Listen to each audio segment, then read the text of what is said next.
Friends, Amazon காட்டுக்குள்ள நம்ம அம்புலி படத்துல பார்த்த மாதிரி ஒரு உயிரினம் வாழ்ந்துட்டு இருக்கு. அது மட்டும் இல்லாம நம்ம பிரெடேட்டர் படத்துல பார்த்த மாதிரி ஒரு கொடூரமான மிருகம் மாதிரி ஒரு உயிரினம் வாழ்ந்துட்டு இருக்கு அப்படின்னு சொல்லி நிறைய பேர் சொல்றாங்க. இதுக்கே ஷாக்கானா எப்படி அமேசான் காட்டுக்குள்ள ஏலியன்ஸும் வாழ்ந்துட்டு இருக்காங்க அப்படின்னு நிறைய பேர் சொல்றாங்க. இதெல்லாம் உண்மையா பொய்யா இல்ல வெறும் ரூமரா அப்படின்றத பத்தி தான் இந்த வீடியோல பார்க்க போறோம். நான் உங்க Hari. Welcome to the Hari show.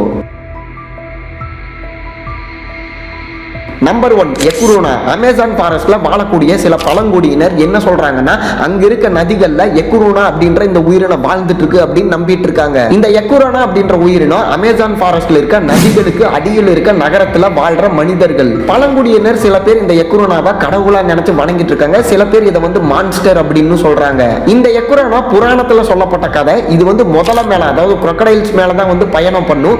இது கூட இதோட சேஃப்டிக்கு ஒரு ராட்சச பாம்பு இருக்கும் அப்படின்னு சொல்றாங்க. இது நைட் டைம்ல அதோட இடத்துல தான் இருக்கும். தண்ணியில இருக்க உயிரினங்க கூட இதனால கம்யூனிகேட் பண்ண முடியும், அதாவது பேச முடியும். அது மட்டும் இல்லாம இந்த எக்குரானாக்கு தான் உருவத்தை மாத்திக்கூடிய சக்தியும் இருக்கு அப்படின்னு சொல்றாங்க.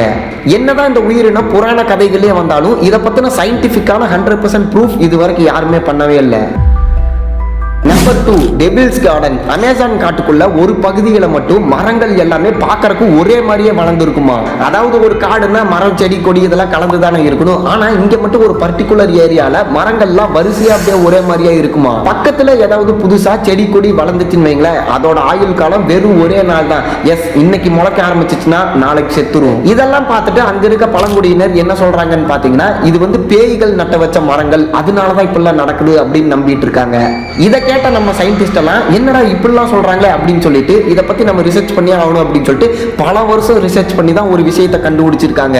ஆக்சுவலா அந்த ஏரியால என்ன நடந்திருக்குன்னா, அங்க இருந்த ஃபயர் ஆண்ட்ஸ் அப்படின்ற எறும்புகள் தான் இனப்பெருக்கம் பண்ணி நிறைய எறும்புகளை சேர்த்துட்டு தான் உடம்புல இருக்க ஹெர்பிசைட்ஸை அப்படியே ஒவ்வொரு செடி கொடி மேல தெளிச்சு விட்டு இருக்குது. விவசாயம் பண்ற விவசாயிகள்லாம் இந்த ஹெர்பிசைட்ஸ் யூஸ் பண்ணுவாங்க. எதனாலன்னா தேவையில்லாத செடி கொடிகள்லாம் பக்கத்துல வளரக்கூடாது அப்படின்றதுக்காக. ஹெர்பிசைட்ஸ் அப்படின்றது ஒரு கெமிக்கல். இது நேச்சுரலாவே எறும்புகளோட உடம்புக்குள்ள இருக்கு. இந்த விஷயத்துல அந்த ஃபயர் ஆண்ட்ஸோட ஒரு பிரில்லியன்ஸ் இருக்கு. என்னன்னா, அந்த எறும்புகள் பர்டிகுலரா ஒரே ஒரு செடியில மட்டும்தான் ரெகுலரா இனப்பெருக்கம் பண்ணும். சோ அதனால அதுங்க என்ன பண்ணுதுன்னா, தான் உடம்புல இருக்க ஹெர்பிசைட்ஸ் அப்படியே போற வழியில தெளிச்சு விட்டு மத்த எந்த செடி கொடியும் வளராம பிளான் பண்ணி இந்த விஷயத்தை பண்ணிட்டு இருக்குது.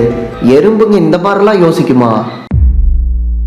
நம்பர் 3, மேப்பின் குவாரி. அமேசான் காட்டுக்குள்ள மேப்பின் குவாரி அப்படின்ற ஒரு அரக்கன் ஆயிரக்கணக்கான வருஷத்துக்கு முன்னாடி அழிவோட திறவுகோலை கண்டுபிடிச்சதா பிரேசிலியன் புராணங்கள்ல எழுதி இருக்கு. ஷாமா அப்படின்ற மதத்தை சேர்ந்த ஒருத்தர் அழிவோட திறவுகோலை கண்டுபிடிச்சதுனால கடவுளால பயங்கரமா தண்டிக்கப்படுறாரு. அதனால அவருக்கு கொடுக்கப்படுற பனிஷ்மெண்ட் என்னன்னு பாத்தீங்கன்னா, உடம்பு ஃபுல்லா முடியோட வாழ்க்கை ஃபுல்லா நீ காட்டுக்குள்ளதான் வாழணும் அப்படின்னு பனிஷ் பண்ணப்படுறாரு. சோ காட்டுக்குள்ள அவரும் ஒரு மிருகம் போல வாழ்ந்துட்டு இருந்திருக்காரு. இப்ப அது பாக்குறதுக்கு எப்படி இருக்குன்னா, போன வீடியோல நம்ம மேரி காக்ஸ் அப்படின்னு சொல்லிட்டு ஒரு உயிரினத்தை பத்தி பார்த்திருக்கோம்ல, அப்படியே அதே மாதிரி தான் இருக்குன்னு சொல்றாங்க. இந்த உயிரின பக்கத்துல போனா நம்மள மயக்கம் போட வைக்கிற மாதிரி ஒரு ஸ்மெல்ல கிரியேட் பண்ணும் அப்படின்னு சொல்றாங்க. உடம்பு முழுக்க முடியோட விரல்ல இருக்க நகங்கள்லாம் ரொம்ப பெருசா, முதலையோட தோல் எவ்வளவு ஹார்டா இருக்குமோ அதே மாதிரி தான் இதோட உடம்புல இருக்க தோல் ரொம்ப ஹார்டா இருக்கும். அது மட்டும் இல்லாம இதோட கால் பாதங்கள் ரொம்ப பெருசா இருக்கும். இதோட வயிற்றுல ஒரு வாயு இருக்கும் அப்படின்னு சொல்றாங்க. நீங்க நினைக்கிற மாதிரி இதெல்லாம் நம்புற மாதிரி அங்க இருக்கு அப்படின்னு தான் எனக்கும் இந்த விஷயத்தை கேள்விப்படும் போது இருந்துச்சு. ஆனா சயின்டிபிக்கா இந்த மாதிரி ஒரு விஷயம் இருக்கு அப்படின்னு எப்படி ப்ரூவ் பண்ணலையோ அதே மாதிரி இந்த மாதிரி கிரியேச்சர்ஸ்லாம் இல்ல அப்படின்றதையும் யாருமே ப்ரூவ் பண்ணல.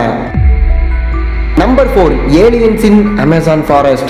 அமேசான் ஃபாரஸ்ட் ரொம்ப பெரிய காடா இருக்கிறதுனால அங்க யார் வேணா ஒளிஞ்சுக்கலாம். ஏலியன்ஸ் என்ன பண்றாங்கன்னா, நம்ம பூமியை ஆராய்ச்சி பண்றதுக்காக விண்வெளியில இருந்து அமேசான் ஃபாரஸ்ட்டுக்குள்ள வந்துட்டு போறதா நிறைய பேர் சொல்றாங்க. அது மட்டும் இல்லாம அமேசான் காட்டுக்குள்ள ஸ்பேஸ் ஷிப்பை நிறைய பேர் பார்த்ததா சொல்றாங்க. ஸ்பேஸ் ஷிப் அப்படின்னா பறக்கும் தட்டு. ஏலியன்ஸ் அதில் தான் டிராவல் பண்ணுவாங்க, உங்களுக்கு தெரியும்னு நினைக்கிறேன். பட் ஸ்பேஸ் ஷிப்பை பார்த்தேன்னு சொல்றாங்களே ஒழிய அது யாருமே ப்ரூஃப் பண்ணல. டீஃபாரஸ்டேஷன் பண்றதுனால, அதாவது காடுகளை அழிச்சிட்டு இருக்கோம்ல கொஞ்சம் கொஞ்சமா, அப்படி அழிக்கிறதுனால வெஸ்ட் பிரேசில்ல ஒரு இடத்துல பாத்தீங்கன்னா ரவுண்டா ஒரு ஷேப் பெருசா இருந்திருக்கு. இதுக்கு ரெண்டே விஷயம் தான் இருக்கு. என்னன்னா, அந்த காலத்துல வாழ்ந்த ஆதிவாசிகள் தான் சமைக்கிறப்ப அவ்வளவு பெரிய ஒரு சர்க்கிள் கிரியேட் பண்ணிருக்கலாம். இல்லைன்னா அவங்க வாழும்போது ஏதோ ஒரு விஷயத்துக்காக அவ்வளவு பெரிய சர்க்கிள் கிரியேட் பண்ண அந்த அச்சு தான் இன்னைக்கு வரைக்கும் இருக்கு அப்படின்னு சொல்றாங்க. இன்னொரு ரீசன் என்னன்னு பாத்தீங்கன்னா, ஏலியன் ஸ்பேஸ் ஷிப்ல இறங்கின இடம் இது, அதனால அந்த ஸ்பேஸ் ஷிப்போட அச்சு தான் அந்த ஷேப் அப்படின்னு சொல்றாங்க. சோ இந்த விஷயம் எல்லாம் உண்மை பொய்ன்றதை தாண்டி அமேசான் ஃபாரஸ்ட்குள்ள இவ்வளவு விஷயங்கள் இருக்கு அப்படின்னு சொல்லிட்டு நிறைய பேர் சொல்லிட்டு இருக்காங்க. இந்த வீடியோ கண்டிப்பா உங்களை என்டர்டெயின் பண்ணிருக்கும் நம்புறேன். ஒரு லைக் பண்ணிட்டு இன்னும் நம்ம சேனலை சப்ஸ்கிரைப் பண்ணனா சப்ஸ்கிரைப் பண்ணிட்டு இந்த வீடியோவை உங்க ஃப்ரெண்ட்ஸ்க்கும் ஷேர் பண்ணுங்க. நான் இதே மாதிரியே ஒரு சூப்பரான வீடியோல உங்களை சந்திக்கிறேன். பாய், லவ் யூ.